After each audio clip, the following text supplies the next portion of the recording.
Bismillahirrahmanirrahim. Assalamualaikum warahmatullahi wabarakatuh.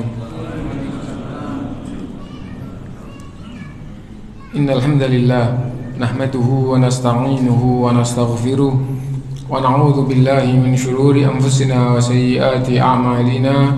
Man yahdihillahu fala mudilla lahu wa man yudlil fala hadiya lahu. Wa asyhadu an la ilaha illallah wahdahu la syarika lahu wa asyhadu anna Muhammadan abduhu wa rasuluh. Ya ayyuhalladzina amanu taqullaha haqqa tuqatih wa la tamutunna illa wa antum muslimun.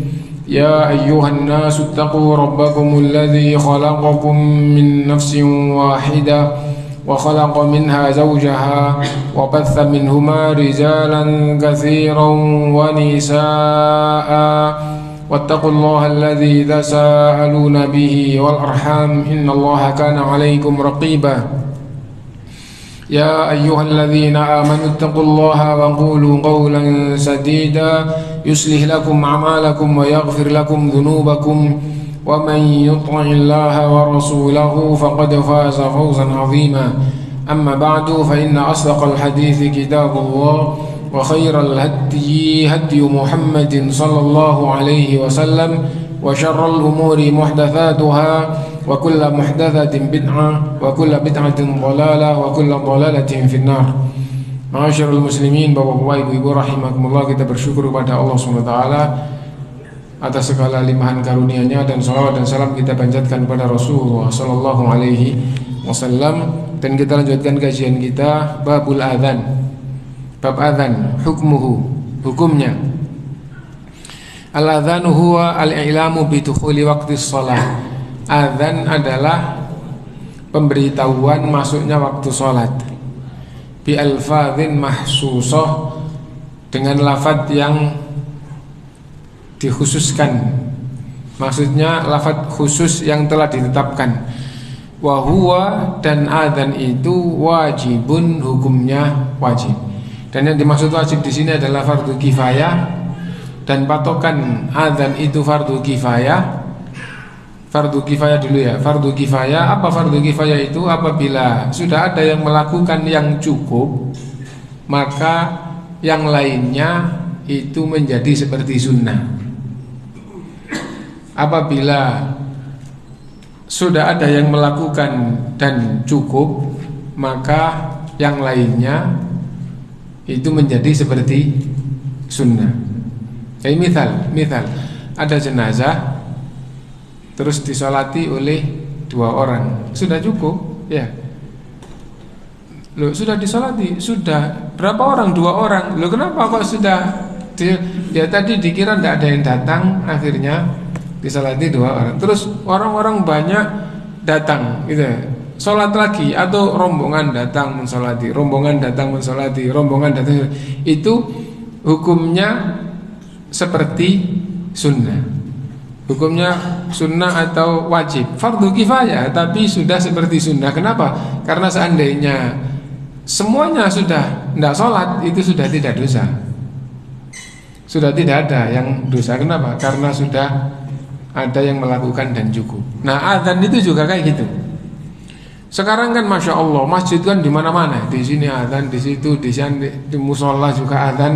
Nah, seberapa ukuran yang cukup? Apabila satu daerah, misal Palem Spring secara keseluruhan atau Jambangan secara keseluruhan, gitu, itu dengan adzan satu masjid itu suaranya sudah sampai seluruh penjuru Jambangan. Ya, ini Jambangan kan lebih besar daripada Palem Spring ya.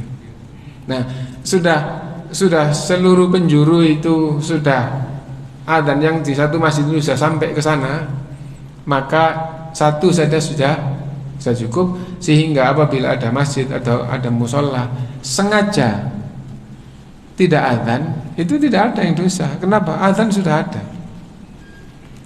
Nah, itu kalau hukumnya wajib. Adapun apabila tempat adzan itu dibenarkan untuk mengumandangkan adzan, atau tempat itu dibenarkan untuk mengumandangkan adzan, maka mengumandangkan adzan mendapatkan pahala karena menjalankan seperti sunnah. Nah, Apa harus masjid? Tidak harus masjid. Nanti ada pembahasannya. Apa harus di awal waktu? Tidak harus. Yang fardu kifayah itu fardu wajib, ya. Tapi satu cukup, maka yang lainnya sudah seperti sunnah. Gitu. Nah, yang fardu kifayah itu yang di awal waktu. Yang di awal waktu. Nah, misal ada rombongan datang. Rombongan itu tinggalnya misalnya tidak di perkampungan yang dekat masjid. Misalnya ke Batu, kemudian di villa, terus mana masjid? Wah, masjid jauh, Pak. Nah, terus rombongan. Maka terus mau sholat maghrib sama sholat isya jam 9 malam. Kenapa? Karena di perjalanan terus baru nyampe, misalnya gitu ya. Maka disunnahkan untuk azan sekali dan qomat setiap sholat. Loh, itu bukan masjid. Meskipun bukan masjid, bahkan yang lebih tepat bukan di masjid. Kalau masjid itu di awal waktu sudah azan, maka sudah tidak baik untuk mengumandangkan azan lagi setelah waktu lewat.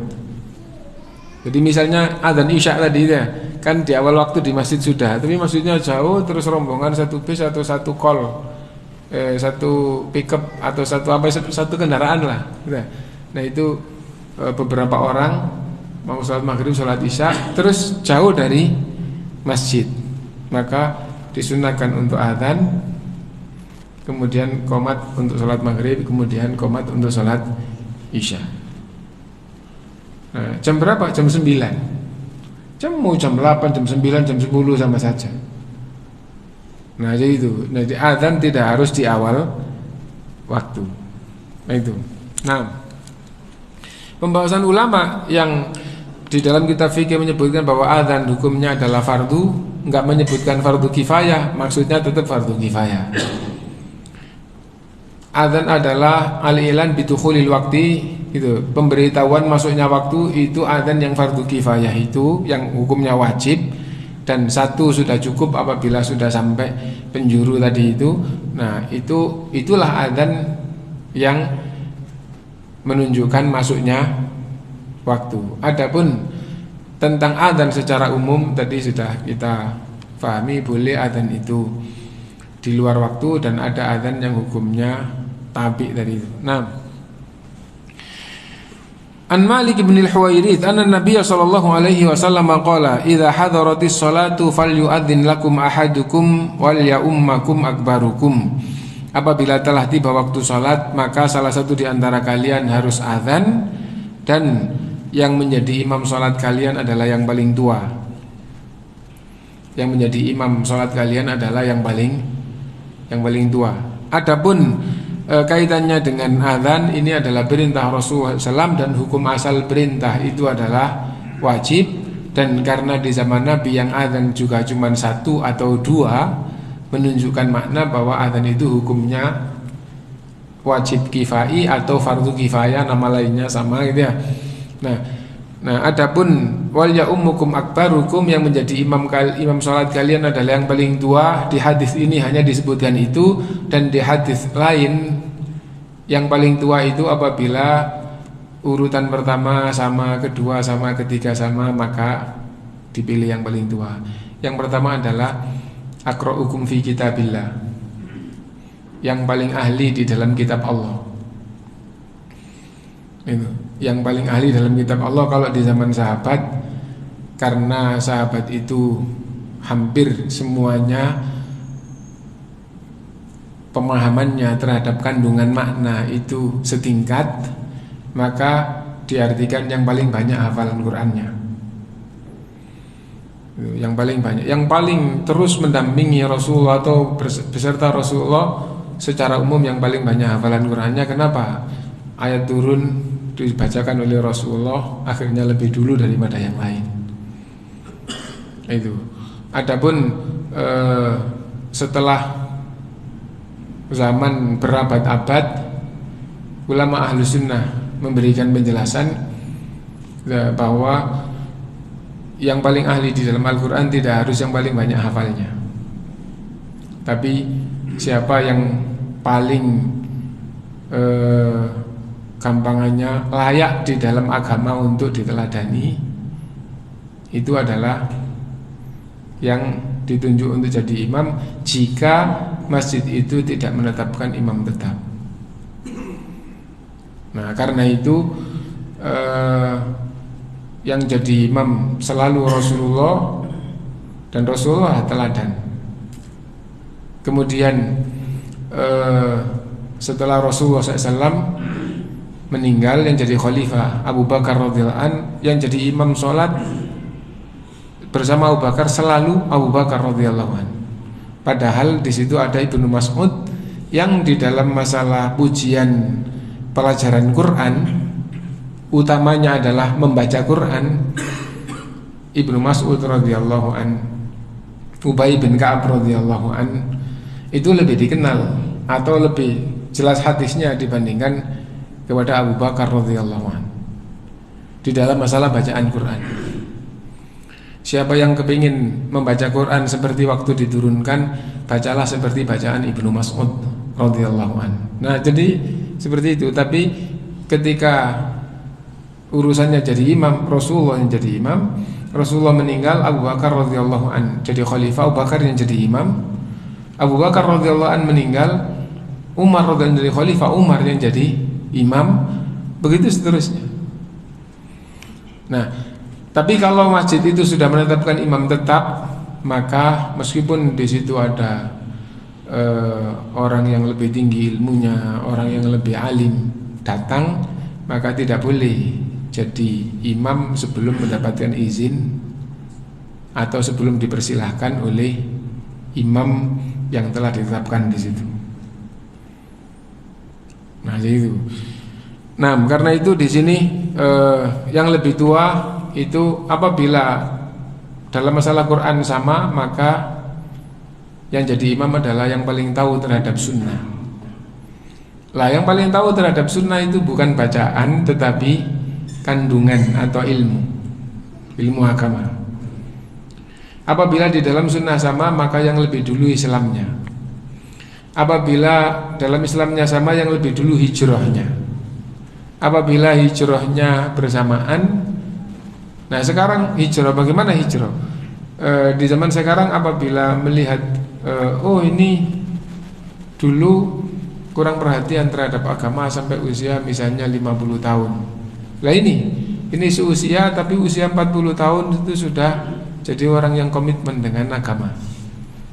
Nah, maka yang lebih dulu komitmen dengan agama itu dimaknai yang lebih dulu hijrahnya, karena Rasulullah SAW bersabda, al-muhajiru man hajara ma nahallahu an.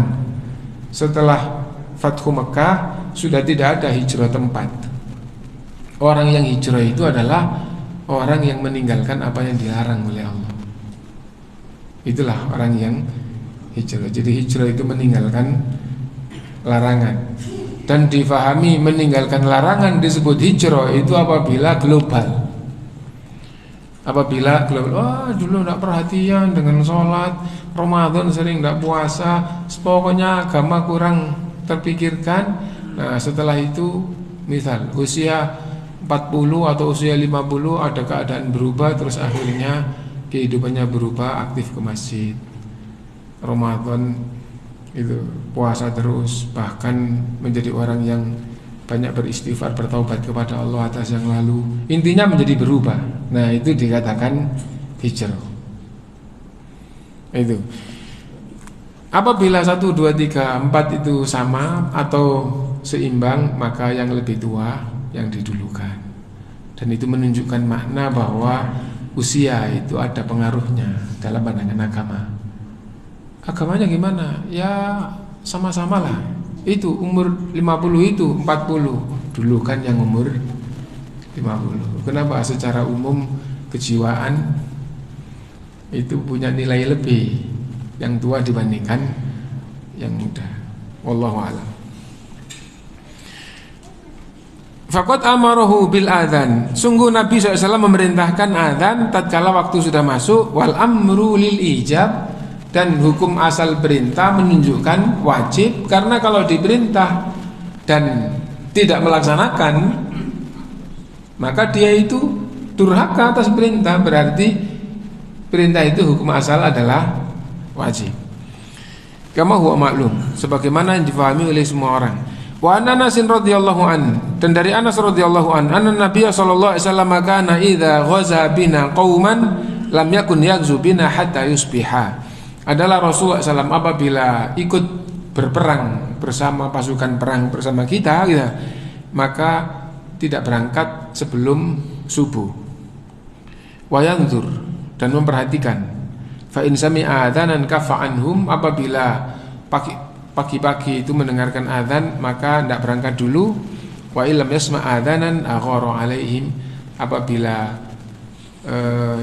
tidak wah ini belum azan, belum waktunya, maka berangkat gitu ya. Artinya meskipun perang tetap perhatian dengan azan dan sholat. Padahal jihad itu sangat tinggi di dalam Islam gitu. Bahkan di dalam hadis itu zirwatu sanamil Islam, puncak urusan Islam itu adalah jihad. Nah, fadluhu, keutamaan azan. An Muawiyah radhiyallahu an, anna Nabiy sallallahu alaihi wasallam qala innal muadzdhinina atwalun nasi a'naqan yaumal qiyamah. Nabi SAW bersabda, muadzin itu lehernya yang paling panjang nanti di hari kiamat. Dan makna hadis ini, bahwa hadis ini adalah pujian kepada orang yang melakukan amal soleh, gitu ya. Pujian kepada orang yang melakukan amal soleh berupa azan, terus dikatakan gitu bahwa lehernya paling panjang, lebih tinggi daripada yang lain, lebih menonjol daripada siapa orang yang baik. Nah, terus ada orang yang lebih menonjol, lebih tinggi daripada umumnya orang. Karena itu lehernya paling panjang pada hari kiamat itu bukan berarti celaan atau difahami orang seperti guyonan. Walah kayak jerapah, nah, bukan begitu. Nah, tapi ini adalah hadis pujian bagi orang atau bagi muadzin pada hari kiamat. Akan lebih menonjol dibandingkan yang lain, akan lebih tinggi atau lebih utama dibandingkan yang lain secara umum. Kenapa begitu?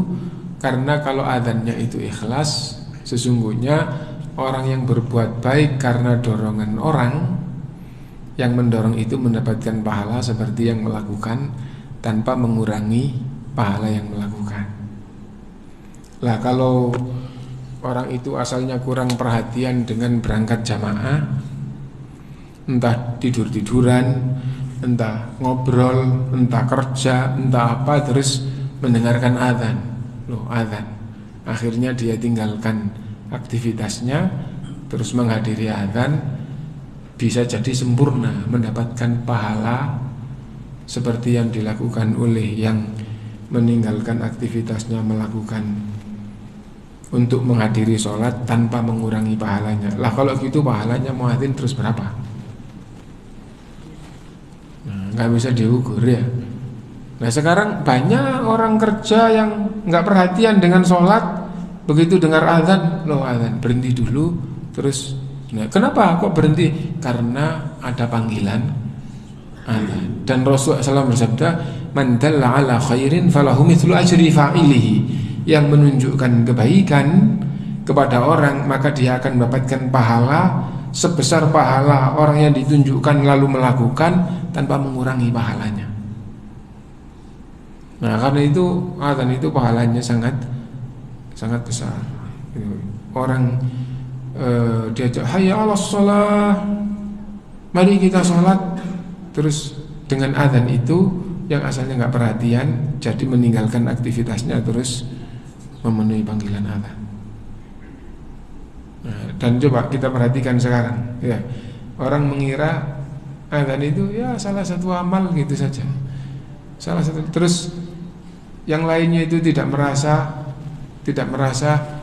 gitu alangkah baiknya dia, dan wah kita tidak bisa seperti itu, kan gitu ya. Nah, kenapa kok begitu?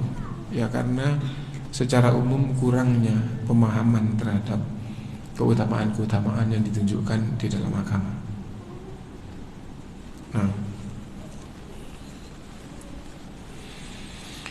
Wa an Abdurrahman ibni Abdillah ibni Abdurrahman ibni Abi Sa'sa'ah al-Ansari, dari Abdurrahman ibnu Abdillah ibnu Abdurrahman ibnu Abi Sa'sa'ah al-Ansari. Jadi dia ini punya, Abdurrahman punya bapak namanya Abdullah atau Abdurrahman mendengarkan dari Abdullah mendengarkan dari Abdurrahman. Sebelumnya Abdurrahman yang pertama ini adalah anaknya orang yang namanya Sa'sa'ah, dia adalah sahabat Ansor. Tsummal Mazini, dari warga Mazini. An abihi, dia mendengar dari bapaknya. Annahu akhbarahu anna Aba Sa'id al-Khudri, bahwa bapaknya memberi kabar kepada dirinya, sesungguhnya Abu Sa'id al-Khudri radhiyallahu anhu, sahabat besar, qala lahu, berkata kepadanya, inni araka tuhibbul ghanam wal badiyah, aku memperhatikan kamu senang dengan lembah gitu, senang dengan kambing-kambingmu yang tersebar di lembah. Jadi orang Badui itu orang yang tidak punya rumah tetap, tinggalnya di mana? Di lembah, dan tinggalnya di tenda atau di kemah. Sampai sekarang itu ada. Sampai sekarang itu, hanya saja orang seperti ini sekarang itu banyak yang punya mobil, gitu ya. Jadi untanya banyak tersebar, terus tidak dikandangkan, dan dia tidak punya lahan. Pokoknya kalau di daerah sini sudah waktunya, wah ini sudah kurang layak, nah dibiarkan atau diarahkan unta-untanya gitu jalan. Nanti kalau sudah sampai tempat yang layak lagi, tendanya dipasang di sana. Nah itu orang zaman sekarang. Ada yang tidak punya mobil, ya sudah, nanti tendanya diangkut di untanya. Sampai sekarang masih ada di Saudi. Bahkan ada yang memberitahukan, lah orang kayak gitu sama pemerintah nggak dikasih fasilitas. Loh, dikasih apartemen, dikasih gitu tidak mau. Kenapa? Sukanya memang gitu. Dan musim panas, misalnya gitu ya. Musim panas itu, kalau puncak panas di daerah yang panas itu sampai lebih 50 derajat. Kalau dia milih yang tidak terlalu panas, misalnya 45, kita masih nggak tahan. Mereka biasa, sama unta-untanya biasa. Dan beberapa waktu belum sampai sebulan itu ya, itu panasnya itu antara 38 sampai 40. Loh, mereka itu tidur di atas batu, bukan mereka. Itu ada, unta banyak, terus ternyata ada orang yang di dekat situ tidur di atas batu gitu ya. Nah, ketika kita di Taif gitu ya, kayak gitu. Nah, memang orang yang suka dengan lembah, suka dengan ternaknya, itu peradaban orang-orang seperti itu, peradaban orang Badui seperti itu. Nah di sini, ini araka tuhibbul ghanam wal badiyah, saya perhatikan kamu itu senang dengan kambing-kambingmu gitu. Dan badiyah sama Badui itu mirip aja, katanya satu rumpun, satu dasar gitu ya. Kamu senang dengan lembah-lembah. Fa idza kunta fi ghanamika aw badiyatika, apabila kamu sedang berada di lembahmu atau di kambing-kambingmu, fa adzanta bis shalah, lalu kamu mengumandangkan azan untuk sholat. Berarti azan tidak harus di masjid. Yang penting waktunya sholat tiba, waktu sholat tiba, dan tidak ada masjid di dekatnya, atau di situ tidak terdengar azan, maka orang Islam yang ada disyariatkan untuk azan. Jadi misalnya bapak satu rombongan itu berada di hutan, ngapain di hutan? Bisa jadi naik gunung atau apa gitu ya. Terus saya, wah ini nggak dengar azan di sini. Ini sudah matahari tergelincir ke barat. Nah, maka disyariatkan untuk azan kemudian sholat duhur, jamak sholat asar. Nanti kalau asar sudah sholat terus dia tidak di tempat sholat khusus, misalnya tidak di masjid, maka boleh dia tidak adzan. Kenapa? Karena dia sendiri tidak mau sholat.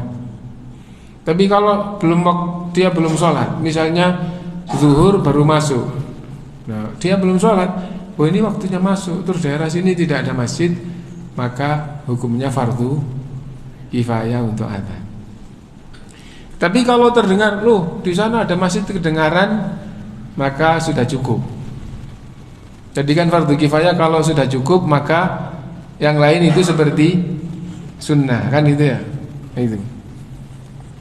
Apabila kamu ada di kambing-kambingmu atau di lembah-lembahmu, lalu kamu adzan untuk sholat, farfa sautaka bin nida, keraskan suara adzanmu, fa innahu, karena sesungguhnya la yasma'u mada sautil muadzin, tidaklah sampai suara muadzin itu di satu tempat lalu ada yang dengar, jinnun wala insun wala syai, baik jin, manusia maupun makhluk lain yang mendengar, illa syahidalahu yaumal qiyamah, kecuali siapapun yang mendengar nanti di hari kiamat akan jadi saksi. Hewan misalnya, hewan itu bisa dengar, hewan itu bisa dengar gitu. Karena itu kalau misalnya yang didengar itu suara yang menakutkan, dia lari. Misalnya sapi gitu ya, terus biasa lari apabila mendengar cemeti atau pecut gitu ya, terus pecut dipecutkan meskipun agak jauh, maka sapi itu akan perhatian.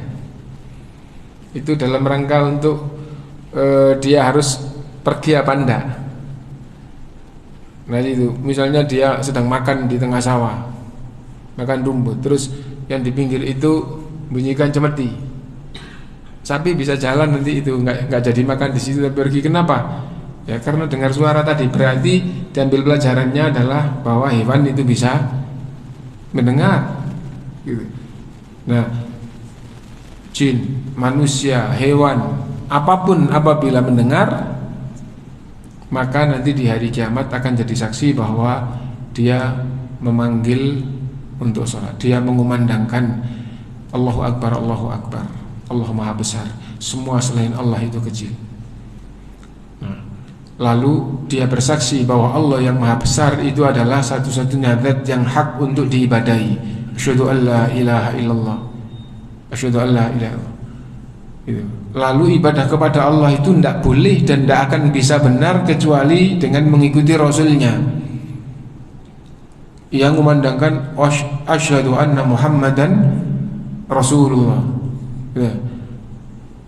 Nah, setelah takbir yang kandungannya semua selain Allah itu kecil dan rendah, Allah lah yang maha agung, yang maha besar. Lalu berikutnya dia bersaksi bahwa zat yang maha besar itulah satu-satunya yang punya hak untuk ditundui, untuk diibadahi.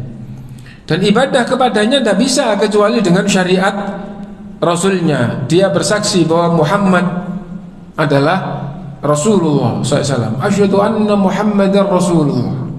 2 kalimat syahadat.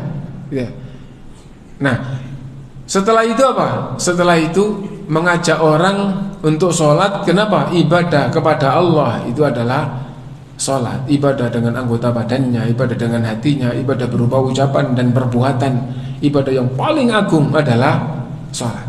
Hayya 'alas sholat. Dan orang itu tidak akan beruntung kalau tidak ngikutin ini.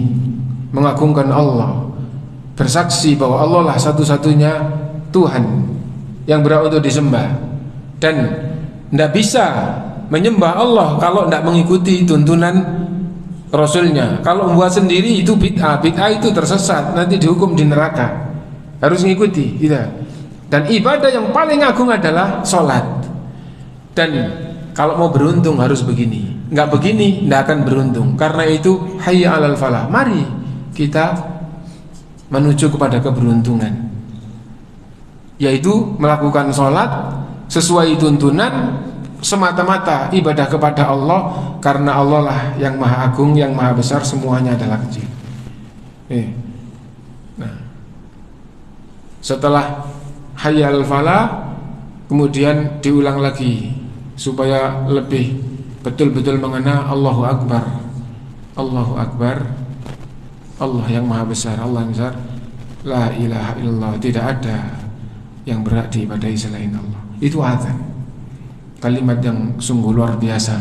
Karena itu Rasulullah SAW memerintahkan apabila muadzin mengumandangkan azan, hendaknya semuanya menghentikan aktivitas untuk mendengarkan azan, lalu menjawab seperti apa yang dikumandangkan oleh muadzin, yang betul-betul jiwanya itu sedang sadar dan mengetahui kandungannya seperti yang dijelaskan oleh ulama. Itu mendengarkan azan bisa meneteskan air mata. Hanya saja jiwa itu selalu atau hampir selalu dipalingkan oleh syaitan, sehingga itu meskipun faham pun itu hanya sekali-sekali jiwa itu seperti itu. Dengar azan ngobrol tetap jalan, dengar azan kayak biasa aja gitu. Kenapa kok begitu? Karena syaitan itu selalu menutupi jiwa manusia sehingga nur itu tidak gampang masuk. Nah, kalau ada ulama yang menjelaskan kandungan azan seperti itu, setelah itu isya, setelah itu azan isya, lihat kiri kanan itu banyak yang meneteskan air mata. Nah, jadi ya itu. Nah, fa innahu yasma'u mata sautal muadzin jinnun wala insun wala syai'un illa syahida lahu yaumal qiyamah. Gitu. Karena kalau kamu keraskan suaramu sampai di mana suaramu, siapapun yang dengar, jin, manusia maupun apapun yang mendengar akan jadi saksi kamu azan nanti pada hari kiamat. Qala Abu Sa'id Al-Khudri radhiyallahu an tatkala menceritakan seperti ini, sami'tuhu min Rasulillah sallallahu alaihi wasallam, ini aku dengar, maksudnya ini hadis ini yang disampaikan oleh Abu Sa'id tadi kan di awal hadis kan tidak pakai Rasulullah bersabda, nggak pakai gitu, tapi itu mendengar Abu Sa'id radhiyallahu anhu berkata begini, tapi Abu Sa'id di akhir mengatakan ini aku dengar dari Rasulullah sallallahu alaihi wasallam.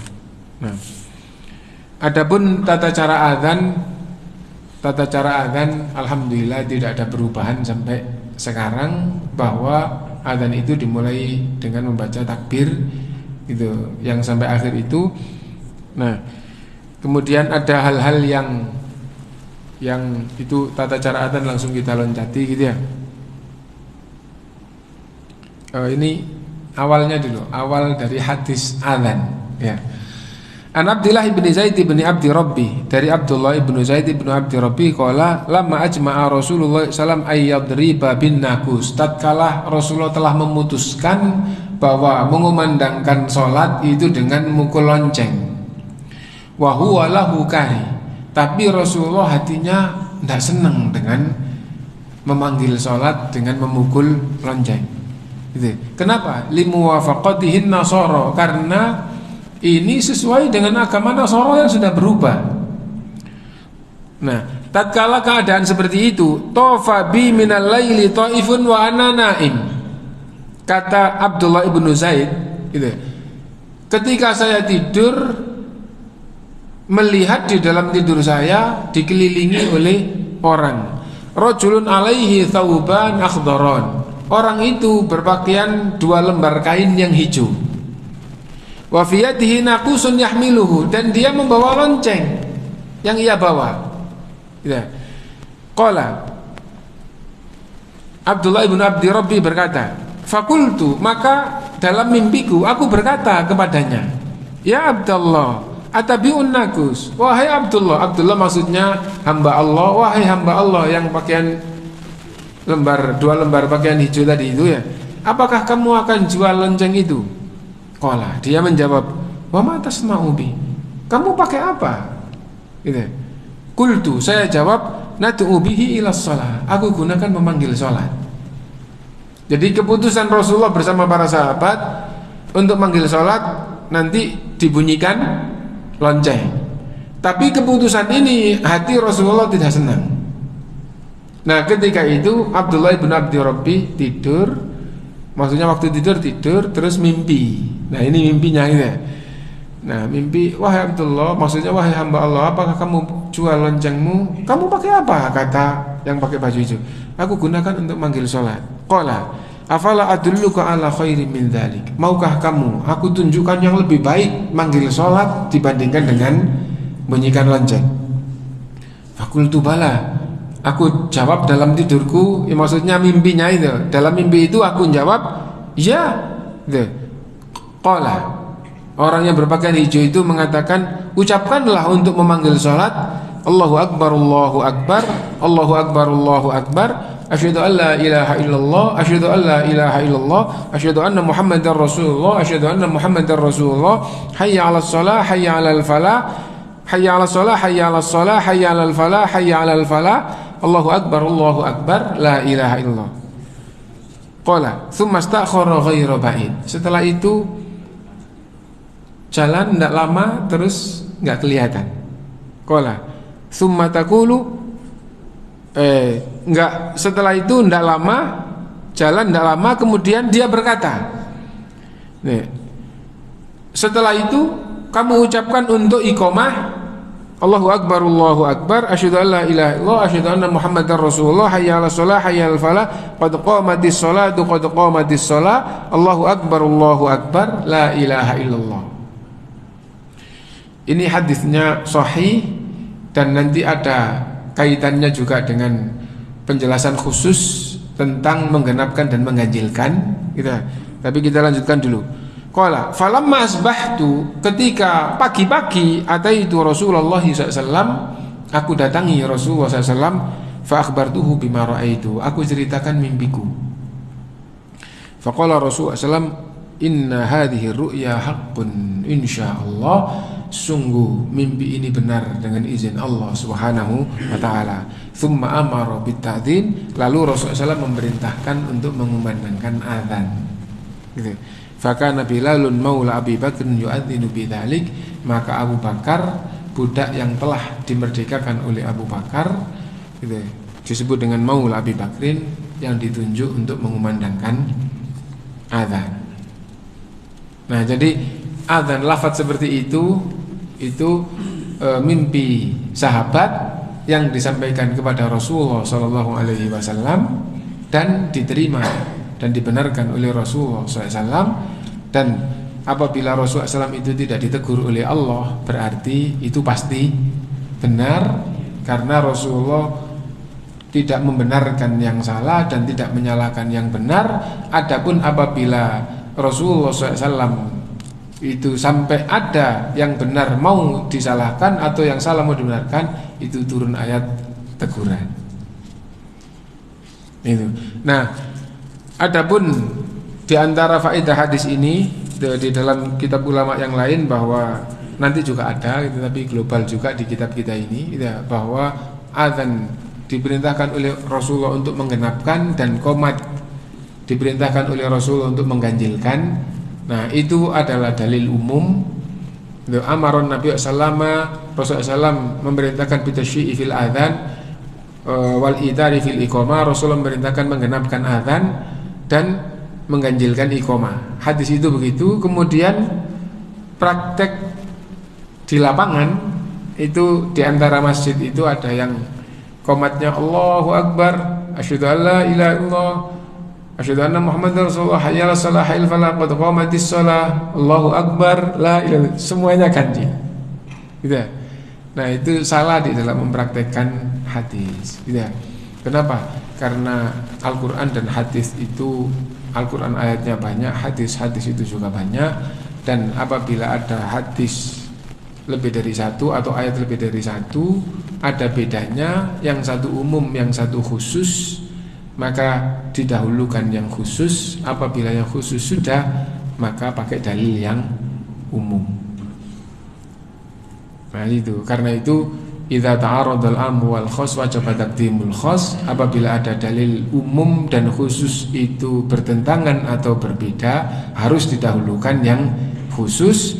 Kalau yang khusus sudah, maka semua masalah umum pakai dalil yang umum. Nah sekarang Rasulullah SAW memerintahkan agar adzan itu digenapkan dan iqamah itu diganjilkan. Nah berarti kalau adzan itu genap-genap, kalau iqamah itu ganjil. Ya, tapi ada hadis khusus. Apa hadis itu? Hadis yang rinci. Adzan mulai awal sampai akhir itu kayak gini. Nah, takbirnya Allahu Akbar, Allahu Akbar, Allahu Akbar, Allahu Akbar, asyhadu an la ilaha illallah, asyhadu an la ilaha illallah, asyhadu anna Muhammadar Rasulullah, asyhadu anna Muhammadar Rasulullah, hayya 'alas shalah, hayya 'alas shalah, hayya 'alal falah, Allahu Akbar, Allahu Akbar, la ilaha illallahnya ganjil. Ya. La ilaha di akhir diulang apa sekali? Sekali itu ya. Nah, ganjil. Nah, karena itu ini teks khusus adzan tapi tidak digenapkan. Maka tetap mengikuti yang khusus seperti itu. Lalu iqamah disuruh ganjil, secara umum ganjil, tapi ada bagian tertentu yang genap pakai hadis khusus, maka harus digenapkan. Contoh, Allahu Akbar itu double. Asyhadu an la ilaha illallah, asyhadu anna Muhammadar Rasulullah, hayya 'alas shalah, hayya 'alal falah, qad qamatis shalah, qad qamatis shalah. Itu double. Ya. Habis itu Allahu Akbar double. Nah maka tetap melakukan seperti apa yang ada dalilnya secara khusus. Nah, kemudian ada faedah juga, nanti disebutkan di sini juga, tapi ya, bahwa adzan itu disunnahkan membaca takbir Allahu Akbar dengan satu nafas. Jadi bukan Allahu Akbar Allah, bukan begitu, tapi Allahu Akbar. Jadi dua takbir double itu satu nafas. Nah, kalau satu nafas bacanya bukan Allahu Akbar, tapi Allahu Akbar. Nah itu yang sudah belajar paham gitu ya. Adapun kadang-kadang itu ada yang adzan gitu. Bagaimana kalau adzannya Allahu Akbar putus? Allahu Akbar putus. Allahu Akbar ya tidak, gampangannya ada sunnah yang tertinggal. Gitu saja. Adzanmu batal enggak? Tetap adzannya benar, tetapi ada sunnah yang tertinggal. Bagaimana kalau Allahu Akbar jadi Allahu Akbar. Enggak putus, tapi Allahu Akbar roknya disukun, padahal itu rok aslinya di dhamma. Allahu Akbaru karena Allah itu dalam pelajaran bahasa Arab itu hamzahnya ini hamzah yang apabila didahului huruf hidup tidak dibaca, maka roknya dibaca, a yang pertama itu yang nggak kebaca. Karena itu kalau Allahu Akbar itu salah gitu. Yang betul adalah Allahu Akbarullahu Akbar. Nah, bagaimana kalau salah kayak tadi? Meskipun salah adzannya sah, hanya saja dia la yuhsinul ada. Oh, dia muadzin tapi kurang belajar di dalam membaca, gampangnya begitu aja.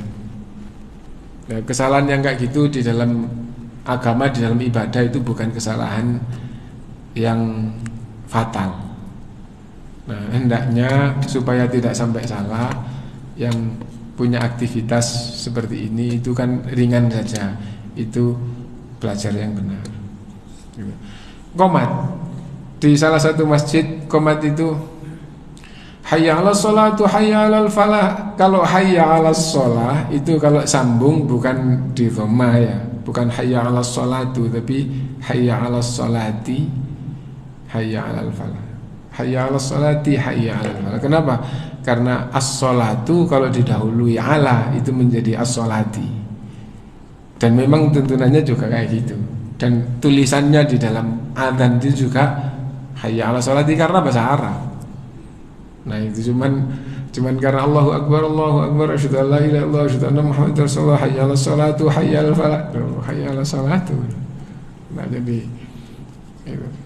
Nah meskipun begitu kesalahan begitu itu bukan kesalahan ibadah, kesalahan fatal, enggak, tapi itu menunjukkan bahwa kurang belajar. Nah kalau ada yang mau ditanya, sudah isya ya? Kalau ada yang mau ditanyakan, mau dipersilahkan.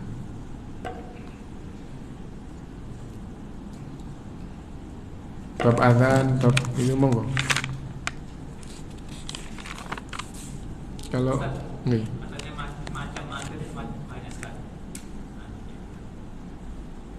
Apanya?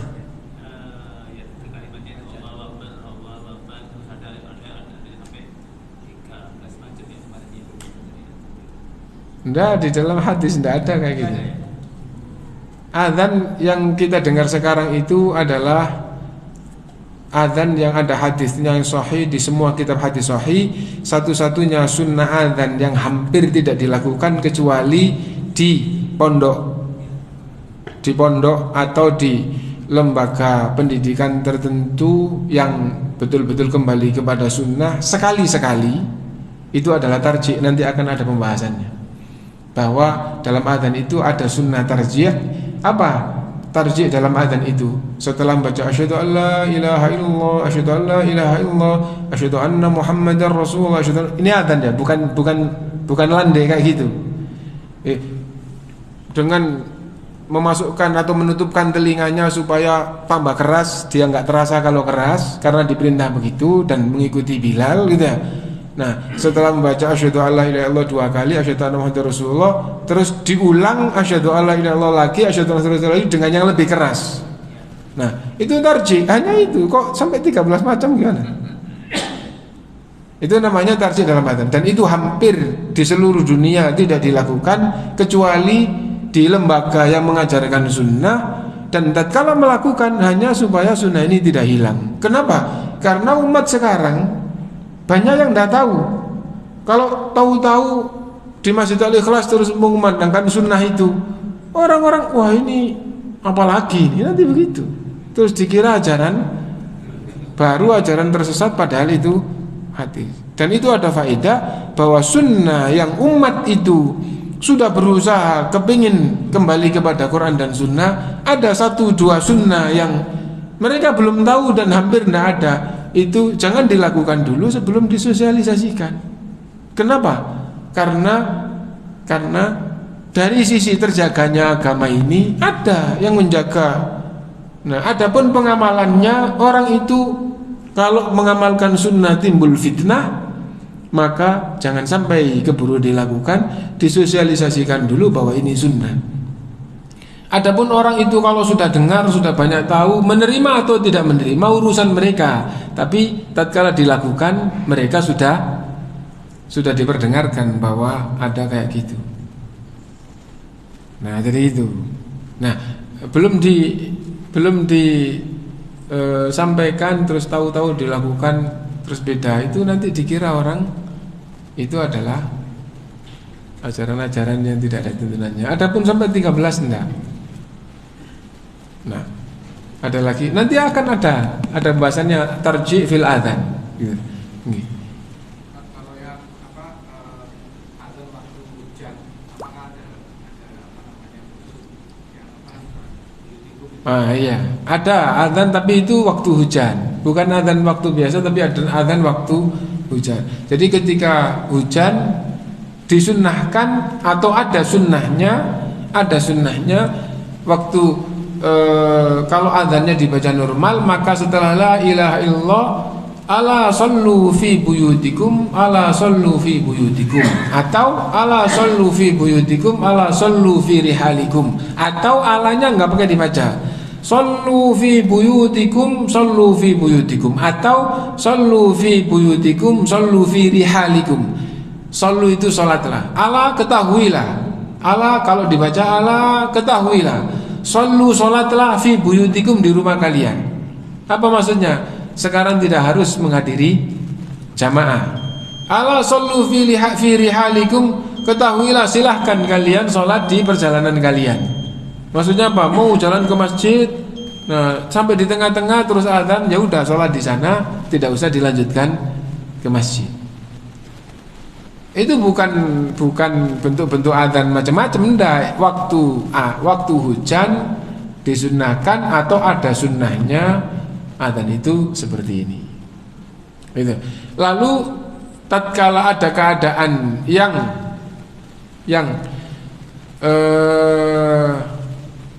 menuntut orang-orang itu diperintah sholat di rumah, ulama berijtihad boleh adzannya diucapkan seperti ini. Seperti apa? Seperti waktu ada corona atau covid pada waktu yang lalu, maka di beberapa masjid itu dikumandangkan shollu fi buyutikum. Kenapa? Mereka tidak boleh keluar. Shollu fi buyutikum. Nah itu.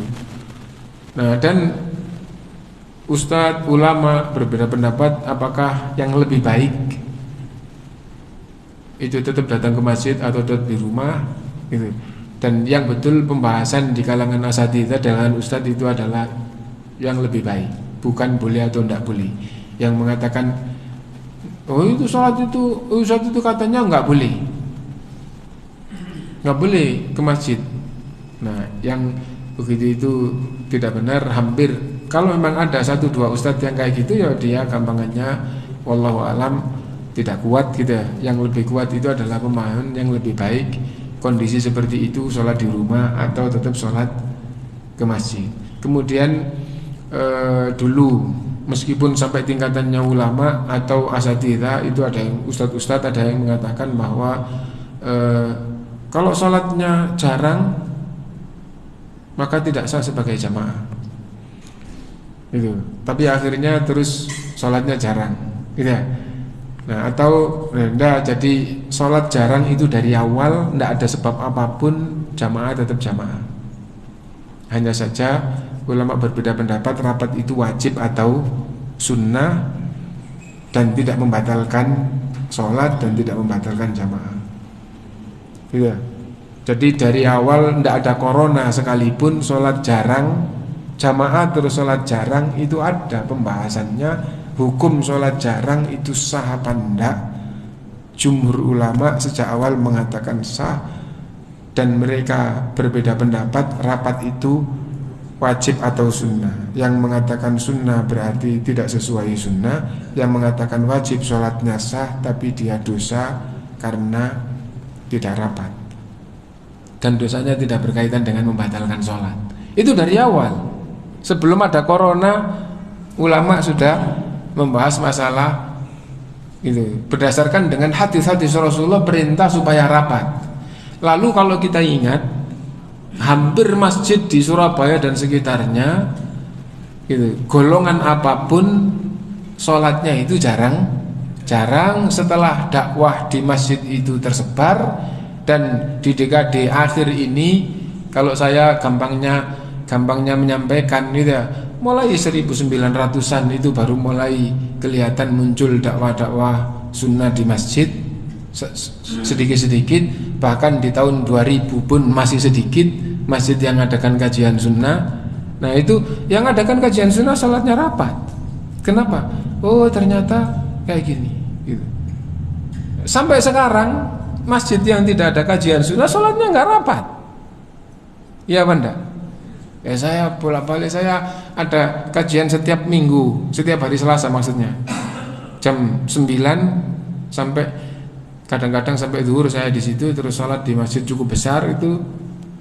Cuma beberapa teman aja yang rapat, yang lainnya semuanya jarang. Loh masih corona? Enggak, memang dari dulu kayak begini. Dulu waktu corona jadinya 1,5 meter terus 1 meter, terus sekarang ada yang 0,5 meter, ada yang kayak gitu. Masjidnya besar. Nah itu. Nah itu yang berkaitan dengan masalah ini. Wallahu alam. Mungkin kita akhiri dulu. Subhanakallahumma bihamdika asyhadu an la ilaha illa anta astaghfiruka wa atubu ilaik. Alhamdulillahirabbil alamin. Assalamualaikum warahmatullahi wabarakatuh.